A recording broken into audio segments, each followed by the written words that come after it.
അതാണ് സാർ ഈ ധവളപത്രത്തിൽ പറയുന്നത്. ബഹുമാനപ്പെട്ട പ്രതിപക്ഷ നേതാവ് ഇന്നലെ സംസാരിച്ചപ്പോൾ ഒരു കാര്യമില്ലാതെ പറഞ്ഞു ധവളപത്രം എന്ന് പറയുന്ന ഉമ്മാക്കി കാണിച്ച് ഭയപ്പെടുത്തേണ്ടതാണ്. സാർ, ഞാൻ അങ്ങയോട് വളരെ വിനയത്തോടു കൂടി പറയുന്നു, സാർ, ഈ ധവളപത്രം ഉമ്മാക്കിയല്ല, നിങ്ങളുടെ മുമ്പിൽ വച്ചിരിക്കുന്ന കണ്ണാടിയാണ്. 10 കൊല്ലക്കാലത്തെ സാമ്പത്തിക മിസ്മാനേജ്മെന്റിന്റെ കൂടി കണ്ണാടിയാണ്. അത് ഉമ്മാക്കിയല്ല. ഞങ്ങൾ ആരെയും ഉമ്മാക്കി കാണിച്ച് ഭയപ്പെടുത്തില്ല. കണ്ണാടിയാണ്. ആ കണ്ണാടിയിലേക്കൊന്ന് നോക്കണം സാർ, എന്നിട്ട് പുറകിലേക്കൊന്ന് സഞ്ചരിക്കണം. ഞാൻ ഇത് ടേബിളിൽ വെച്ച വൈറ്റ് പേപ്പർ ആയതുകൊണ്ട് ഞാൻ ഒന്നും പറയുന്നില്ല സാർ, ഞാൻ വിശദാംശങ്ങൾ പറയുന്നില്ല. ഇതിനകത്ത് എല്ലാ കണക്കുകളുണ്ട്, എല്ലാ കണക്കുകളും. സാർ പറഞ്ഞു, അങ്ങ് പറഞ്ഞു ഫാക്ട് ചെക്ക് ചെയ്തിട്ടുണ്ടോ എന്ന്. സാർ, ഫാക്ട് ചെക്ക് ചെയ്തിട്ടുണ്ട്. ACS ഫിനാൻസ് ആണ് ഈ കമ്മിറ്റിയുടെ കൺവീനർ. ഞങ്ങൾക്ക് ഇന്നലെയാണ് റിപ്പോർട്ട് കിട്ടിയതെന്ന് അങ്ങേക്ക് എങ്ങനെ അറിയാം? ഞങ്ങൾ റിപ്പോർട്ട് തയ്യാറാക്കിയിട്ട് ഒരാഴ്ചക്ക് മുമ്പ് തയ്യാറാക്കിയതാണ്. ഞാൻ ആ റിപ്പോർട്ട് തയ്യാറാക്കുന്നതിന്റെ 5 യോഗങ്ങളിൽ 2-3 മണിക്കൂർ പങ്കെടുത്ത ആളാണ്. എല്ലാ കാര്യങ്ങളിലും ഇടപെട്ടിട്ടുള്ള ആളാണ്. അതിന്റെ ഫ്രെയിം, ധനകാര്യ വകുപ്പിന്റെ ചുമതല കൂടി വഹിക്കുന്ന ആളെന്നുള്ള നിലയിൽ അതിന്റെ ചാപ്റ്റർ ഫ്രെയിം ചെയ്യുന്ന കാര്യത്തിൽ, അതിന്റെ വൈറ്റ് പേപ്പറിന്റെ ഫ്രെയിം ചെയ്യുന്ന കാര്യത്തിൽ, അതിന്റെ ഫാക്ട് ചെക്ക് ചെയ്യാനുള്ള സംവിധാനം, എല്ലാ ഫാക്റ്റും, ഇതിനകത്തുള്ള എല്ലാ കണക്കുകളും അത് കൗണ്ടർ ചെക്ക് ചെയ്തിട്ടാണ് സാർ ഇവിടെ അവതരിപ്പിക്കുന്നത്. അപ്പൊ അത് അങ്ങ് പറഞ്ഞത് നല്ല ചോദ്യമാണ്. ഫാക്ട് ചെക്ക് ചെയ്യണം. ഫാക്ട് ചെക്ക് ചെയ്തപ്പോൾ പുറത്തു വന്ന കുറെ കൗശലങ്ങളുണ്ട് ഇതിനകത്ത്. ആളുകളെ കബളിപ്പിക്കുന്ന കൗശലങ്ങളുടെ ചില കണക്കുകൾ കൂടിയുണ്ട്. ആ കണക്ക് കൂടി ഇതിനകത്ത് പുറത്തു വെച്ചിട്ടുണ്ട്. ആളുകളെ കളിപ്പിക്കാനുള്ളതല്ല കണക്കെന്ന് പറയുന്നത്. റിയലിസ്റ്റിക് ആയിരിക്കണം സാർ കണക്ക്. എങ്ങനെയാണ് ഇതിന് മുന്നോട്ട് പോകണം എന്നുള്ളത് ഏറ്റവും പ്രധാനപ്പെട്ട ഒരു കാര്യമാണ്. സാർ, ഞാനൊരു ദീർഘമായിട്ടൊന്നും ഒരുപാട് കാര്യങ്ങളൊന്നും പ്രസംഗിക്കുന്നില്ല, ഒരുപാട് സമയവും ഞാൻ എടുക്കുന്നില്ല. പക്ഷേ നമ്മൾ അറിയേണ്ടത് ഒരു ഗവൺമെന്റ്, ആ ഗവൺമെന്റിന്റെ മുന്നിലുള്ള പ്രതിസന്ധികൾ. ഇപ്പൊ പറഞ്ഞു ധനപ്രതിസന്ധി. ആ ധനപ്രതിസന്ധി ഉണ്ട്. ഇപ്പൊ ഇമ്മീഡിയറ്റ് ആയിട്ട് ഈ ഗവൺമെന്റ് കൊടുക്കേണ്ട പണത്തെ കുറിച്ച് പറഞ്ഞിട്ടുണ്ട്. കഴിഞ്ഞ കുറെ ദിവസങ്ങളായിട്ട് ഇവിടെയുള്ള പ്രചരണം എന്താ? 6000 കോടി രൂപ ട്രഷറിയിൽ ബാക്കി വെച്ചിട്ടുണ്ട്. സാർ, ട്രഷറിയിൽ പൈസ വരും, പല രീതിയിൽ വരും. ഇത് IGST ഗ്രാന്റിന്റെ പൈസ വന്നു ലാസ്റ്റ് ആയപ്പോഴേക്കും. വേറെ ചില കേന്ദ്ര ഗവൺമെന്റിന്റെ ഗ്രാന്റ് വന്നു. സാർ, മെയ് 16-ാം തീയതി നമ്മൾ എന്നാണ് അധികാരത്തിലേറ്റെടുക്കുന്നത്? അതിനുശേഷമാണ് 18-ആണ്. മെയ് 16-ാം തീയതി 6000 കോടി ഉണ്ടോ? 2000 കോടി രൂപയുള്ളൂ. അപ്പൊ ബാക്കി വെച്ചിട്ടാണ് പോകുന്നതെന്ന് ഈ പാവപ്പെട്ട ജനങ്ങളെ തെറ്റിദ്ധരിപ്പിക്കുകയാണ്. പാവപ്പെട്ട ജനങ്ങളെ. ഇവിടെ ഇരിക്കുന്ന ലെജിസ്ലേച്ചർ സെക്രട്ടേറിയറ്റിൽ ഒരു സ്റ്റാഫിന് 50,000 രൂപ സാലറി ഉണ്ടെന്ന് സങ്കല്പിക്കുക. 50,000 രൂപ കൂടുതലുണ്ടെന്ന് എനിക്കറിയാം. 50,000 രൂപ.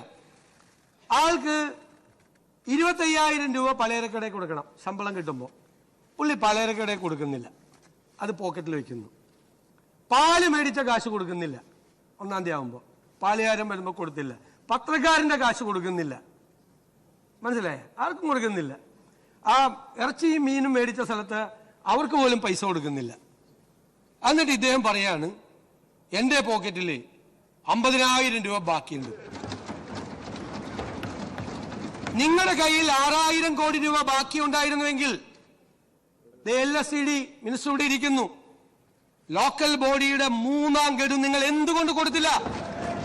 1982 കോടി രൂപ നിങ്ങൾ എന്തുകൊണ്ട് കൊടുത്തില്ല? കയ്യിൽ പണം ഉണ്ടായിട്ട്. നിങ്ങളുടെ ഇമ്മീഡിയറ്റ് ലയബിലിറ്റി എന്തൊക്കെയാണ്? നിങ്ങൾ എവിടെയെല്ലാമാണ് നിങ്ങൾ പണം കൊടുക്കാനുള്ളത്? നിങ്ങൾ ആ പണം കൊടുക്കാനുള്ള ഒരുപാട് സ്ഥലങ്ങളിൽ നിങ്ങൾ പണം കൊടുത്തിട്ടില്ല. പട്ടിക വിദ്യാർത്ഥികൾക്ക്, പട്ടികജാതി പട്ടികവർഗ വിദ്യാർത്ഥികൾക്ക് നിങ്ങൾ കൊടുക്കാനുള്ള പണം എത്രയാണെന്നറിയാമോ? 377 കോടി രൂപ. 6000 കോടി രൂപ ബാക്കി ട്രഷറിയിൽ ഉണ്ടായിരുന്നെങ്കിൽ എന്തുകൊണ്ടാണ് ഈ പാവങ്ങൾ കുട്ടികൾക്ക് ഫസ്റ്റ് പ്രയോറിറ്റി ആയിട്ട് കൊടുക്കണ്ടേ? ആ 377 കോടി രൂപ കൊടുത്തോ? നിങ്ങൾ കൊടുത്തോ? 21,000 കോടി രൂപ ജീവനക്കാർക്ക് DA അരിയസ് വെച്ചിട്ടാണ് സർക്കാർ ഇറങ്ങുന്നത്. അത് കൊടുത്തില്ലല്ലോ. എന്നാ 6000 കോടി ബാക്കിയുണ്ട്. ഒരു അരിയസ് കൊടുത്തേക്കാം, തീരുമാനിച്ചില്ലല്ലോ. പെൻഷനർമാർക്ക് 14,387 കോടി രൂപയുടെ അരിയസ് ഉണ്ട്. കൊടുത്തോ? കൊടുത്തിട്ടില്ലല്ലോ. ഞാനിനി അതും പോട്ടെ, അതെല്ലാം പോട്ടെ. ആ സപ്ലൈകോയ്ക്ക് കൊടുക്കാനുണ്ടല്ലോ ഒരു 2893 കോടി രൂപ. ഏറ്റവും രൂക്ഷമായ വിലക്കയറ്റം നിൽക്കുന്ന ഒരു സംസ്ഥാനത്ത് 6000 കോടി രൂപ ട്രഷറിയിലുണ്ട്. ഇനി നിങ്ങളെടുത്ത് ചെലവാക്കിക്കോ എന്ന് പറയുന്ന നിങ്ങൾ എന്തേ അത് കൊടുക്കാതെ പോയത്? 2893 കോടി രൂപ ഇവിടെ വിലക്കയറ്റം നിയന്ത്രിക്കേണ്ട സർക്കാരിന്റെ ഏജൻസിയാണ്, മാർക്കറ്റ് ഇന്റർവെൻഷൻ നടത്തേണ്ട ഏജൻസിയാണ്. നിങ്ങൾ അവർക്ക് കൊടുത്തോ? എന്തിനാണ് ആ മെഡിക്കൽ സർവീസസ് കോർപ്പറേഷന് കൊടുക്കാനുണ്ട് 476 കോടി ഇല്ലേ? ഇവിടെ ടൈപ്പ് 1 ഡയബറ്റീസ് ഉള്ള പാവപ്പെട്ട കുഞ്ഞുങ്ങൾക്ക് ക്വാളിറ്റി ഇല്ലാത്ത മരുന്ന് വിതരണം നടത്തി നല്ല മരുന്ന് കിട്ടാൻ വേണ്ടി ആ കുഞ്ഞുങ്ങളെ കാത്തിരിക്കുക. അവർക്ക് നല്ല മരുന്ന് വിതരണം നടത്താൻ വേണ്ടി നിങ്ങൾക്ക് കൊടുക്കാമായിരുന്നല്ലേ ഈ പൈസ? കൊടുത്തില്ലല്ലോ, കൊടുത്തില്ല. 476 കോടി രൂപയാണ് അവർക്ക് കൊടുക്കാനുള്ളത്. ഞാനിപ്പോ കുറച്ച് സ്കീംസ് മാത്രമാണ് പറഞ്ഞത്. പാവപ്പെട്ടവർക്ക് കൊടുക്കാനുള്ള കാരുണ്യ സ്കീംസിൽ 2017 കോടിയുണ്ട്. നിരവധിയായിട്ടുള്ള ബാധ്യതകൾ, ഇപ്പൊ ഇമ്മീഡിയറ്റ് ലയബിലിറ്റീസ് മാത്രമാണ് ഞാൻ പറഞ്ഞത്. എന്നിട്ടൊരു കഥ ഉണ്ടാക്കുക, എന്നിട്ട് സോഷ്യൽ മീഡിയയിലൂടെ പ്രചരിപ്പിക്കുക. 6000 കോടി ബാക്കി വെച്ചിട്ട് പോയിരിക്കുക. 16-ാം തീയതി നമ്മൾ അധികാരത്തിലേക്കുമ്പോ 2000 കോടിയാണ്. ഞാൻ ഇതിനെ കുറിച്ച് എല്ലാ ഡീറ്റെയിൽ ഈ വൈറ്റ് പേപ്പറിൽ എഴുതിയിട്ടുണ്ട്. ട്രഷറി ബാലൻസിനെ കുറിച്ചും ട്രഷറി ബാലൻസിന്റെ സിസ്റ്റത്തെ കുറിച്ചും. അത് ഓരോ സമയത്ത് ചിലപ്പോൾ പൈസ വരും, ഓരോ സമയത്ത് പൈസ വരും. പക്ഷേ നമ്മുടെ ലയബിലിറ്റീസ് അവിടെ നിൽക്കുകയാണ്. മനസ്സിലായില്ലേ? ലെജിസ്ലേച്ചർ സെക്രട്ടേറിയറ്റിലെ ജീവനക്കാരൻ 50,000 രൂപ പോക്കറ്റിൽ വെച്ചിട്ട് നമ്മളോട് പറയാണ്, കണ്ട ശമ്പളം കംപ്ലീറ്റ് എന്റെ പോക്കറ്റിലുണ്ടെന്ന്. ഭാര്യയോടെ ഒന്നും പറയാണ്, ഭാര്യയോട് എന്റെ പോക്കറ്റിലുണ്ട്, ഞാൻ ഒരു പൈസ ചെലവാക്കിയിട്ടില്ല. കൊടുക്കാനുള്ള കടക്കാർ വാഴക്ക് നിൽക്കുകയാണ്. വാതിൽ തുറന്ന പത്രക്കാരനും പാലുകാരനും പലചരക്കടക്കാരനും ഇറച്ചി മേടിച്ചവരും മീൻ മേടിച്ച കൊണ്ടുവന്ന പാവപ്പെട്ട സ്ത്രീയൊക്കെ പുറത്തു നിൽക്കുകയാണ്. എന്നിട്ട് വാതിലടച്ചിട്ട് അകത്ത് നിന്ന് ഭാര്യയോട് പറയാം, 50,000 രൂപ ഞാൻ അതുപോലെ ഇവിടെ കൊണ്ടുവന്നിട്ടുണ്ടെന്ന് പറയാം. ഇതെല്ലാം നടന്നത്. ഞാനത് പെട്ടെന്ന് ആളുകൾക്ക് മനസ്സിലാകാനാ. എന്നോട് ഒരുപാട് പേര് ചോദിക്കുക, സാറിന് നല്ല സുഖമായല്ലോ. ഞാൻ ചെന്തായി? അല്ല, ധനകാര്യ വകുപ്പല്ലേ? അതെ. ആ പഴയ മന്ത്രി 6000 കോടി ബാക്കി വെച്ചിട്ടല്ലേ പോയേക്കണത്. അടിച്ചു പൊളിക്കാമല്ലോ അത്. അപ്പൊ അവരോടാണ് എന്നോട് ചോദ്യം ചോദിച്ച അവരോടാണ് ഞാൻ ഈ ഒരു ജീവനക്കാരൻ, ശമ്പളം കിട്ടിയ ജീവനക്കാരന്റെ കഥ പറഞ്ഞത്. ഇപ്പൊ മനസ്സിലായല്ലോ, കാര്യം മനസ്സിലായില്ല. ഇതാണ് സാമ്പത്തിക അവസ്ഥ. സാർ, ഇതിന് മാറ്റമുണ്ടാകണം. സമ്പദ് വ്യവസ്ഥ ഞങ്ങൾ കമ്പയർ ചെയ്തിട്ടുണ്ട്. ബാക്കിയുള്ള സ്റ്റേറ്റിലെ സമ്പദ് വ്യവസ്ഥയുമായിട്ട് ഓരോ ഇൻഡിക്കേറ്റേഴ്സുമായിട്ട് കമ്പയർ ചെയ്ത് വളരെ മോശമാണ് നമ്മുടെ ഇൻട്രസ്റ്റ് റേറ്റ് നമുക്ക് വളരെ കൂടുതലാണ്. ഒരുപാട് കാര്യം കിഫ്ബിയെ കുറിച്ച് പറഞ്ഞിട്ടുണ്ട്. എന്താ സാർ കിഫ്ബി ഉണ്ടാക്കിയപ്പോൾ ഉള്ള പ്രഖ്യാപനം? ഇന്നും ബഹുമാനപ്പെട്ട പ്രതിപക്ഷ നേതാവ് അതിനെക്കുറിച്ച് പറഞ്ഞു. എന്താ കിഫ്ബി കൊണ്ടുവന്നപ്പോ ഇവിടെ എഴുന്നേറ്റ് നിന്ന് പ്രതിപക്ഷത്തിരുന്ന് ലീഗൽ ഒബ്ജക്ഷൻ നടത്തിയ ഒരാളാണ്. അത് ഭരണഘടനാ വിരുദ്ധമാണ്, നിങ്ങളുടെ പർപ്പസ് സെർവ് ചെയ്യത്തില്ല എന്ന് പറഞ്ഞ ആളാണ്. എന്താണ് ചെയ്യുന്നത്? ബജറ്റിൽ നിന്ന്, നമ്മുടെ വരുമാനത്തിൽ നിന്ന് ഒരു തുക എടുത്തുകൊണ്ട് പോകുന്നു എല്ലാ വർഷവും. 2000-3000 കോടിയാണ്. അതായത് നമ്മുടെ motor vehicle cess.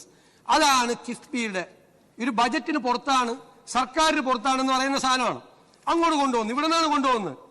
ബജറ്റേതര extra budgetary ഇതാണ് സംഭവമായിട്ടാണ് അവതരിപ്പിച്ചത്. ഈ പൈസ അങ്ങോട്ട് കൊണ്ടുവന്നു. പിന്നെ ബാക്കി കടം മേടിച്ചേക്കണ പലിശ നിരക്ക് കേട്ടാൽ നിങ്ങൾ തലചുറ്റി വീഴും. കടം മേടിച്ചേക്കണ നമ്മൾ ഗ്ലോബൽ ഫിനാൻസ് മാർക്കറ്റ് ഒരാൾ കണ്ട ബോധം പോകും. ഈ റേറ്റിന് ഇൻട്രസ്റ്റ് റേറ്റിനാണ് പൈസ മേടിച്ചത്. ആ ബോറോയിങ് എന്തിന്റെ കെയർ ഓഫിലാണ്? Sovereign guarantee of the state. ഈ സ്റ്റേറ്റ് സോവറിൻ ഗ്യാരണ്ടി കൊടുക്കണം കടം മേടിക്കുന്നതിന്. ഇവിടുന്ന് പൈസ, ബജറ്റിൽ നിന്ന് പൈസ എടുത്ത് അങ്ങോട്ട് കൊടുക്കണം. ഇത് രണ്ടും കൂടി കൂട്ടിയിട്ടാണ് അവരുടെ തുക. ഇനി ഈ തുക ഇവർക്ക് ഒറ്റയ്ക്ക് അടയ്ക്കാൻ പറ്റുമോ? പറ്റില്ല. എന്തുകൊണ്ടാ? ഒറ്റ സെൽഫ് ഇൻകം ജനറേറ്റിംഗ് ആയിട്ടുള്ള ഒരു സ്കീമും ഇല്ല കിഫ്ബിയിൽ. ഞാനൊന്ന് കാല് പിടിച്ച് പറഞ്ഞു അന്നത്തെ ധനകാര്യമന്ത്രിയോട്, നിങ്ങളൊരു 50% പ്രോജക്റ്റ് നിങ്ങൾ സെൽഫ് ഇൻകം ജനറേറ്റിംഗ് ആയിട്ട് വെച്ചാൽ ഈ പൈസ അടച്ചു പോകും, സർക്കാരിൽ ബാധ്യത വരില്ല. അപ്പൊ അൾട്ടിമേറ്റ് ആയിട്ട് എന്താ? അൾട്ടിമേറ്റ് ആയിട്ട് വരുന്നത് നമ്മുടെ ബജറ്റിന്റെ തലയിലേക്ക് വരും. പിന്നെ ഒരു ഉപായം പറഞ്ഞത് എന്താ? കടമെടുപ്പിന്റെ പരിധിയിൽ, അതായത് GSDP-യുടെ 3% ഇപ്പൊ 3.5 ഉണ്ട് കണ്ടീഷണലായിട്ട്. അത്രേ കടമെടുക്കാൻ കേന്ദ്ര ഗവൺമെന്റ് സമ്മതിക്കുള്ളൂ. ഇതാണെങ്കിൽ കേന്ദ്ര ഗവൺമെന്റ് കാണാതെ വേറെ പുറത്തുനിന്ന് കടമെടുക്കാന്ന് പറഞ്ഞു. ഞാൻ പറഞ്ഞു അത് അവര് സമ്മതിക്കില്ല. കാരണം സ്റ്റേറ്റ് ഫിനാൻസ് കൺട്രോൾ ചെയ്യാൻ വേണ്ടിയിട്ടാണ് അത് FRBM ആക്ട് കൊണ്ടുവന്നത്. അത് ചെയ്യരുതെന്ന് പറഞ്ഞു. എന്താ പറ്റിയത്? ഇപ്പോ അത് കടമെടുപ്പിന്റെ പരിധിയിലാക്കി. അതുകൂടി ഞങ്ങളുടെ തലയിലാണ്. ഞങ്ങൾക്ക് കടമെടുക്കാൻ ഈ നിശ്ചിതമായ 3.5, അതിൽ 0.5 പവർ സെക്ടറിലെ കടമെടുക്കാൻ പറ്റുള്ളൂ. 3% ആണ് GSCPയുടെ കടമെടുക്കാൻ പറ്റുന്നത്. അതിനകത്ത് ഞങ്ങൾക്ക് കടമെടുക്കാൻ എല്ലാ സർക്കാരും കടമെടുക്കണ്ടേ? ആ കടമെടുക്കാനുള്ള തുക നല്ലൊരു ഭാഗം ഈ കിഫ്ബിക്ക് വേണ്ടി തിരിച്ചടക്കണം. ഇതാണ് സ്ഥിതി. ആ കിഫ്ബി ഉണ്ട്. എന്നിട്ട് അതൊരു പ്രത്യേകമായ സാമ്രാജ്യം. ധനകാര്യ വകുപ്പോട് യാതൊരു ബന്ധമില്ല. ധനകാര്യ വകുപ്പിലേക്ക് ഫയൽ വരില്ല. പ്രോപ്പറായിട്ടുള്ള ഓഡിറ്റിംഗ് ഇല്ല. ഒന്നുമില്ലാതെ ഒരു പ്രത്യേകമായ വേറൊരു സാമ്രാജ്യം, വേറൊരു ലോകം സൃഷ്ടിച്ചിരിക്കുകയാണ് അവിടെ. അതിനെപ്പറ്റി ഒരു ചാപ്റ്റർ ഉണ്ട്. നിങ്ങൾ വായിക്കണം. നിങ്ങൾ വായിക്കണം. അത് സ്റ്റേറ്റ് എക്സ്ചക്കറിനെ ഏതെല്ലാം തരത്തിൽ ഭരണകക്ഷിയിലായിരുന്നുവെങ്കിലും അന്ന് ഇപ്പോൾ ഇരിക്കുന്ന ബഹുമാനപ്പെട്ട അമ്പലപ്പുഴ അംഗം അദ്ദേഹം അതിനെ വളരെ ഭംഗിയായിട്ട് അതിന്റെ കുറവുകൾ അന്ന് മനസ്സിലാക്കിയ ആളാണെന്ന്